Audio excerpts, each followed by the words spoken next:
ஒரு ஒரு மாடலாக ஏற்றிக்கிட்டு அதை வந்து யூஸ் பண்ணும்போது தான் அவன் தன்னை குருவா மாதிரியே மாறுறான்றதை வந்து இன்னைக்கு வந்து இந்தியாவில் வந்து நீங்கள் எந்த கேம் வேணால் ஆடலாம். You can play hockey, football, cricket, any number of games. ஒலிம்பிக்கில் 40 கேமும் விளாட்லாம்.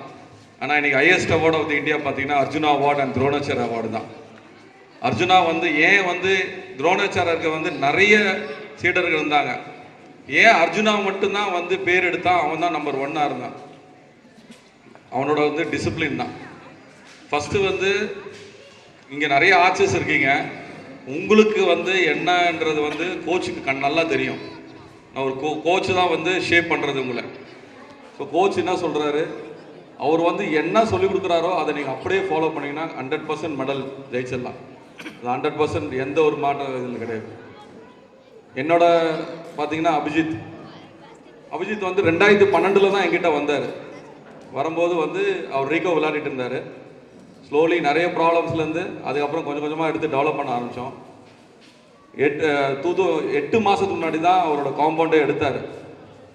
ஆனால் அவர்கிட்ட ஒன்று நான் டெக்கன் கிளாரிக்கில் கூட ஒரு 2 வீக்ஸ் முன்னாடி ஒரு ஆர்டிக்கல் வந்தது. அப்போ என்னையும் பேட்டி எடுத்தாங்க.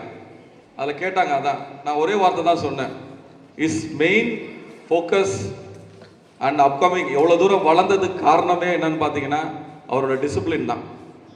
அந்த ஒழுக்கம் தான் வந்து அவரோட வந்து இன்னைக்கு வந்து வேர்ல்டு ஜூனியர் சாம்பியன்ஷிப்பில் பிரான்ஸ் மெடல் ஜெயிச்சு வந்திருக்காரு. ஸோ அது வந்து ஃபர்ஸ்ட் மெடல் ஃபார் இந்தியா. அது ரொம்ப பெருமையான விஷயம் எல்லாருக்கும். அவரோட வந்து பார்த்தீங்கன்னா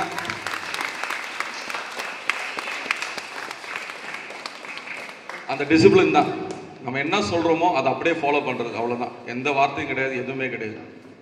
இத்தனை ரவுண்டு நீ ஷூட் பண்ணோம், இன்றைக்கி உன்னோட டார்கெட் இதான், அசைன்மெண்ட், அவ்வளோதான், finish. You must shoe 144 arrows, அவ்வளோதான், 144 ஏரோஸ். இந்த பக்கம் அந்த பக்கம் எந்த வேலையும் கிடையாது. அவர் வாட்டு வருவார், விளையாடுவார், போவார். So self confident and self dedication archery. So பேரண்ட்ஸும் நீங்கள் வந்து பார்த்தீங்கன்னா அதே தான் நான் சொல்ல வந்தேன். உங்களோட பசங்களை வந்து நீங்கள் என்றைக்கு ஆர்ச்சரியில் போட்டிங்களோ அன்றைக்கே வந்து நீங்கள் உங்கள் பசங்களை பற்றி ஒரு ஸ்டெப்பு வந்து நீங்கள் வந்து கவலைப்படாமல் இருக்கலாம். ஏன்னா ஆர்ச்சரின்றது வந்து அவன் உள்ளே இருக்க தன்னோட ஃபுல் என்டையர் கேரக்டரை மாற்றிடும். அவங்களுக்கு வந்து நெக்ஸ்ட் லெவல் ஹூ ஐ ஆம், நான் யார், நம்ம எப்படி விளாடணும் அப்படின்றத வந்து சொல்லிக் கொடுக்குறது மெயினாக ஆர்ச்சரி.